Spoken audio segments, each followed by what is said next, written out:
Halo semuanya pecinta manhwa dimanapun kalian berada, tanpa panjang lebar lagi Mimin akan melanjutkan cerita sang murid tiga raja yang ingin balas dendam. Pada cerita sebelumnya diakhiri dengan kedatangan seorang tetua dalam kultus darah dan kedatangannya hanya satu tujuan, yaitu menghabisi Iron, namun dia dihentikan oleh Kanhan yang baru saja tiba. Lalu Dobek mengungkapkan jika serikat Mountua sudah mulai bergerak. Ucapan itu tentu saja mengejutkan Kanhan dan Yuna disebabkan informasi itu menunjukkan keadaan kultus dalam bahaya. Para petinggi serikat Mountua sudah menemukan jejak kultus ini, dan jika Kanhan menggunakan keberadaan sang Lord baru maka kultus ini akan mengalami perpecahan. Jika hal itu terjadi maka Kanhan akan menjadi orang pertama yang dilemparkan ke musuh. Tak hanya itu, Dobek juga berpikir jika orang itu mungkin seorang mata-mata yang berasal dari sekte maupun serikat musuh. Ucapan itu sama saja dengan sebuah penghinaan bagi Kanhan disebabkan Dobek seakan meragukan dirinya yang gagal mengenali kepantasan sang Lord. Api yang ditimbulkan dari amarahnya ini bahkan mulai menghancurkan es yang menjadi pelindung tetua ketiga. Sebagai sang pelindung kiri, Kanhan takkan gagal mengenali seni darah iblis yang sesungguhnya. Dobek juga memperingatkan jika sekte ilahi juga sudah lama mempelajari bela diri itu menunjukkan jika mereka mungkin saja menguasainya. Kanhan yang murka meminta Dobek untuk diam karena sang Lord yang dipilihnya memiliki seni darah iblis sesungguhnya bahkan tak dimiliki oleh sang Lord yang sekarang. Kemudian Dobek berteriak jika tak ada yang berubah meskipun sosok itu adalah sang Lord yang sebenarnya. Baginya tak ada waktu untuk memecah belah anggota kultus dan yang harus dilakukan hanyalah menghabisi orang itu. Namun Kanhan takkan membiarkannya dan seseorang yang tak ingin melayani sang Lord akan dieksekusi. Dobek meminta maaf tapi dia takkan diam begitu saja dan akan menyelamatkan Kanhan serta Yuna dalam percobaan pengkhianatannya. Keduanya pun meluapkan energinya dan bersiap untuk mengerahkan segalanya. Kanhan akan menghancurkan tubuh Dobek sebagai bentuk penebusan dosanya karena meragukan sang Lord yang sesungguhnya. Tanpa pikir panjang lagi Kanhan melesat maju untuk menghabisi Dobek. Namun sebelum benturan antara keduanya terjadi, Iron malah datang dan meminta mereka berhenti. Dalam waktu singkat Iron berada di belakang Dobek dan Dobek sangat terkejut karena dia bahkan hampir tidak bisa merasakan kehadirannya. Kanhan yang melihat kedatangan tuannya segera berlutut. Sementara itu Dobek mulai berbalik dan melihat sesuatu yang membuatnya merinding. Di sela itu Kanhan memintanya untuk segera bersujud di hadapan sang Lord Kultus yang sesungguhnya. Dobek juga dapat melihat kedua tangan sosok di hadapannya berada dalam kantong celananya menunjukkan dia tak berniat melakukan apapun. Jika dia serius maka Iron sudah pasti dapat menghabisinya dengan mudah. Dobek yang sebelumnya datang untuk menghabisi Iron kini memperhatikan tiap bagian tubuhnya dimulai dengan rambut merah pekatnya. Lalu mata merah yang mencerminkan penguasa seni darah iblis. Ditambah lagi dengan aura hebat merah pekat di sekitarnya yang menunjukkan identitasnya sebagai sang Lord. Dobek pun menyarungkan kembali pedangnya sambil menyapa sang Lord di depannya. Iron juga memperingatkan agar pelindung kiri berhenti bersujud saat melihatnya karena hal itu benar-benar merusak pandangannya. Dia juga menyayangkan jika salah satu dari tetua harus mati dalam pertarungan yang seharusnya tidak terjadi. Lalu Iron mendekat sambil menanyakan apakah Dobek benar-benar ingin menghabisinya. Dobek yang berada di bawah tekanan aura Iron terus meneteskan keringat. Dia berpikiran jika Sang Lord di hadapannya mungkin saja akan mengampuninya jika dia memohon untuk hidupnya. Akan tetapi Dobek memiliki harga diri yang tinggi, dan dia harus bertanggung jawab akan keputusannya. Maka dari itu dia membenarkan perkataan Iron atas maksud dari kedatangannya. Kultus darah saat ini sudah memiliki pemimpin dan kehadiran Lord baru akan memecah anggota kultus. Beberapa faksi yang dulunya terpecah mulai kembali, tapi hal itu hancur jika perpecahan terjadi dengan meyakini adanya dua pemimpin. Iron memuji Dobek yang memiliki kehormatan yang tinggi meskipun harus kehilangan nyawanya.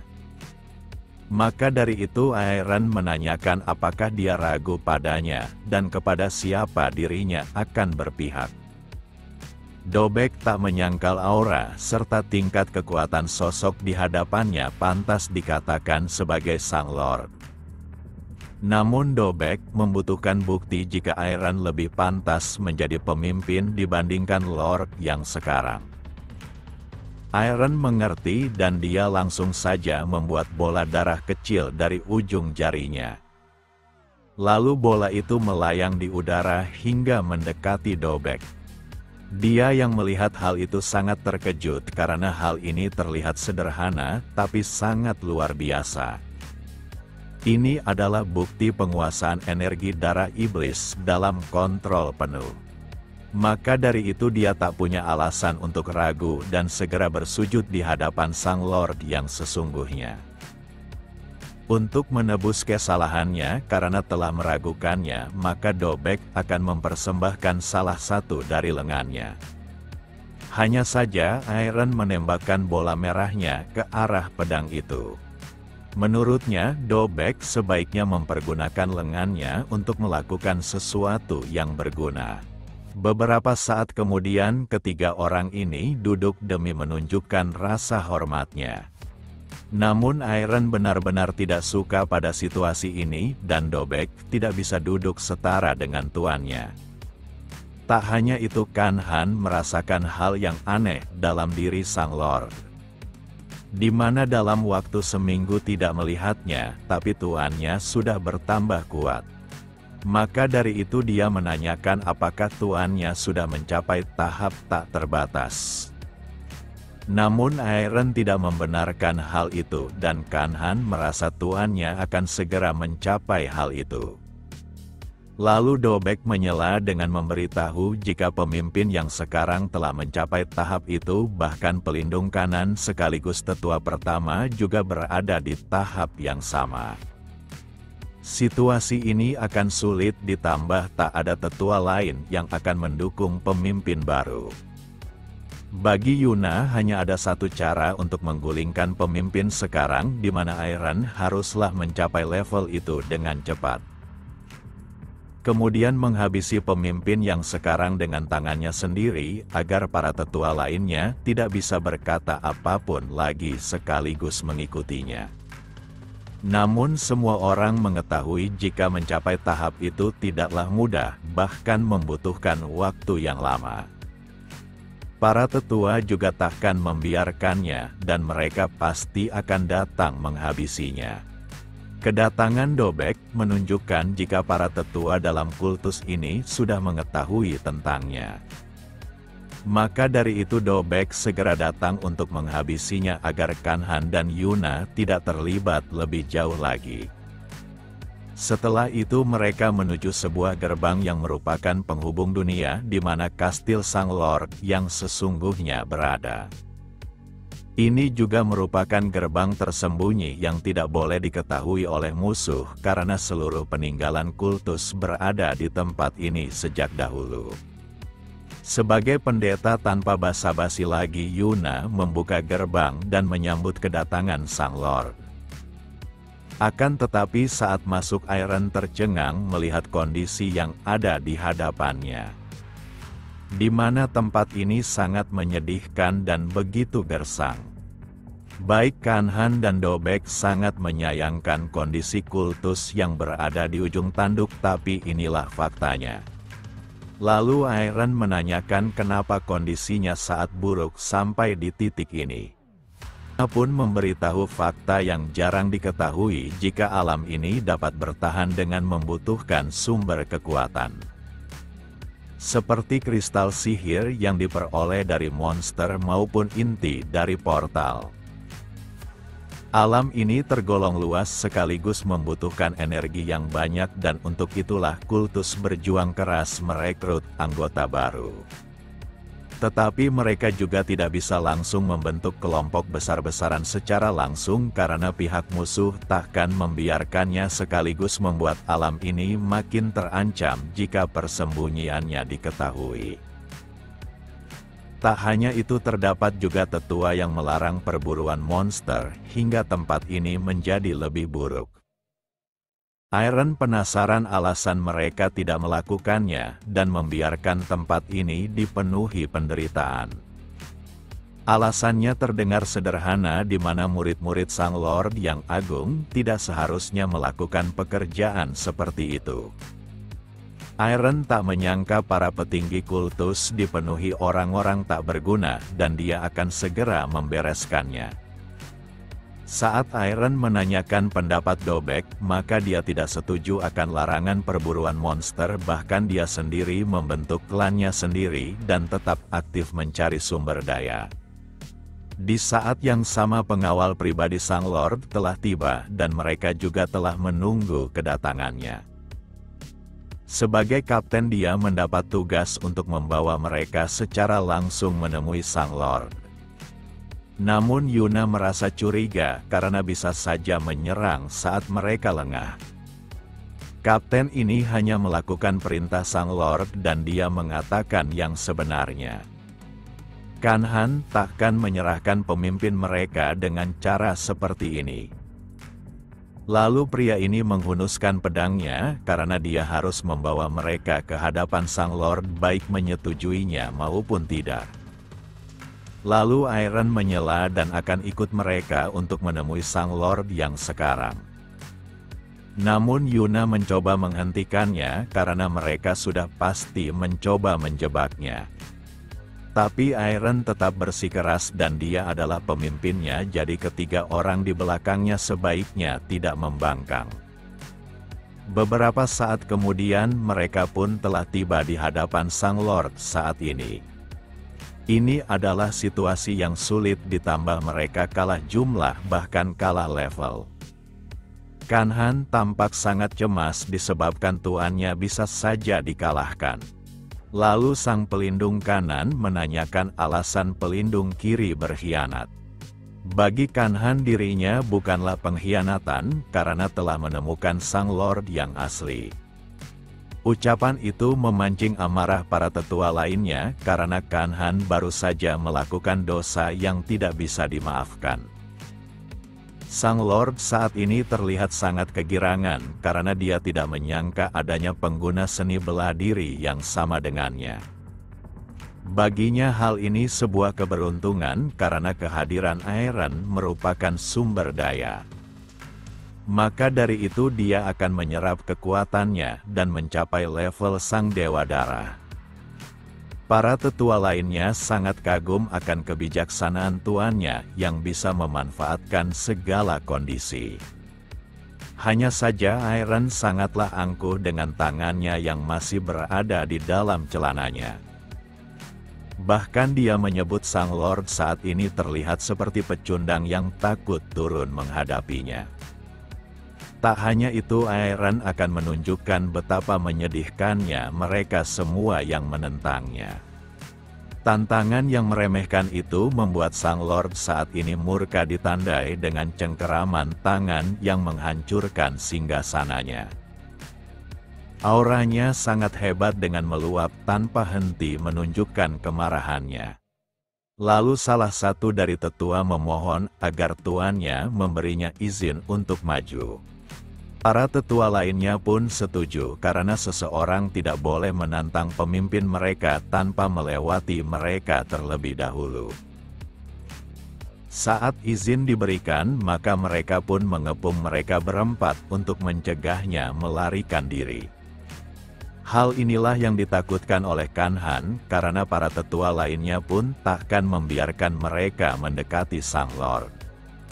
Sementara itu Aeron telah berjanji pada masternya untuk mencari apapun peninggalannya di dunia ini dan memperbaikinya sekaligus menaruhnya di bawah kendalinya agar tidak ada yang bisa merebutnya.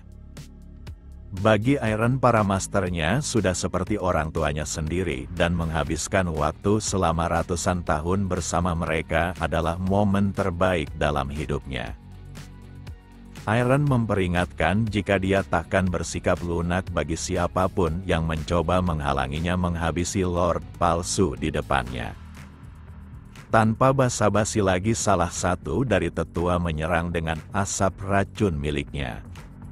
Kanhan pun berlari untuk menolong tuannya karena dia lupa memperingatkan tentang salah satu dari tetua yang memiliki racun mematikan. Akan tetapi Dobek menghentikannya karena tindakan ini sama saja dengan menempatkan tubuhnya dalam bahaya. Dengan ini maka Kanhan tidak terkena oleh racun itu, tapi Dobek tidak bisa menjangkau tuannya yang terlalu dekat dengan racun itu. Aeron yang berada terlalu dekat dengan musuhnya kini diselimuti oleh racun itu hingga mulai tak terlihat. Dobek pun menggunakan kekuatannya untuk berlindung di balik racun yang mungkin saja mencapai mereka. Sementara itu penyerang yakin jika racun ini bahkan akan membuat tuannya sendiri menghindar saking mematikannya. Dengan kesempatan ini, maka tuannya pasti akan terkesan padanya dan memberikan posisi pelindung kiri kepadanya. Di sisi lain Kanhan hanya tercengang dengan dugaan jika Aeron pasti sudah kalah dalam waktu singkat. Dia memahami jika Aeron masih sangat muda, hingga dia selalu percaya diri pada kemampuannya dengan tidak suka melarikan diri dari serangan musuh. Di saat yang sama Yuna memintanya tidak khawatir karena tuan mereka pasti bisa bertahan. Yuna juga paham jika jumlah musuh lebih banyak ditambah racun itu sangat mematikan, tapi instingnya terus menyuruhnya untuk percaya pada Aeron. Yang benar saja Aeron yang berada di dalam kabut racun masih saja bersikap arogan bahkan mulai berjalan mendekat tanpa masalah. Para tetua yang melihat itu tidak dapat menyembunyikan rasa terkejut mereka. Dengan tatapan lesu, akibat belum pernah tidur Aeron mengungkapkan salah satu alasan alam kultus darah jatuh. Di mana para petingginya hanyalah pengecut yang mengurung diri di dalam kastil ini tanpa menghadapi dunia luar. Mereka juga sudah menjadi tetua tapi kemampuan level seperti mereka sudah banyak di dunia luar. Cepat maupun lambat kultus ini akan hancur jika para pemimpinnya tidak berguna. Di sela itu salah satu dari tetua menyarankan agar mereka menyerang secara bersamaan dibandingkan harus mendengarkan ocehan bocah di hadapannya. Mereka pun bersiap dan mulai menggunakan aura seni iblisnya. Tanpa pikir panjang mereka melesat maju, tapi Aeron tidaklah terlalu tertarik pada mereka. Di tengah penyerangan itu Aeron memberitahu alasan kenapa seseorang yang dijuluki Sang Lord dipuja sebagai dewa hingga anggota kultus harus bersujud di hadapannya. Semua itu disebabkan Sang Lord yang sesungguhnya absolut terhadap kultus darah. Dengan para tetua yang tidak bisa bergerak, menunjukkan jika mereka benar-benar mempelajari seni terbaik di dalam kultus sekaligus menunjukkan identitasnya. Lalu Aeron menanyakan kepada Kanhan terkait siapa orang-orang yang harus dirinya ampuni. Sikap pengampunan ini agar kultus tidak mengalami dampak yang terlalu buruk, dan Kanhan memilih 3 tetua untuk diampuni. Selain nama mereka maka Aeron akan langsung mengeksekusinya di tempat. Yang benar saja para tetua itu dihabisi begitu saja dengan mudah melakukan gerakan tangan belaka. Kemudian Iron mempertanyakan kenapa sang Lord palsu di depannya masih hidup padahal dia menginginkan kematiannya. Kepalanya yang masih menempel di badannya dan lolos dari pengaruh absolutnya menunjukkan jika orang di hadapannya tidaklah benar-benar menggunakan teknik bela diri dari kultus ini. Hal yang paling masuk akal kenapa auranya seperti dengan miliknya, karena si palsu di depannya sudah mencampurkan beberapa bela diri ke dalamnya. Sang Lord yang muak mendengar ocehan itu mulai mengamuk dengan luapan energi di sekitarnya yang menakjubkan. Akan turun tangan sendiri dan akan menghabisi bocah lancang yang berani mengganggu otoritasnya.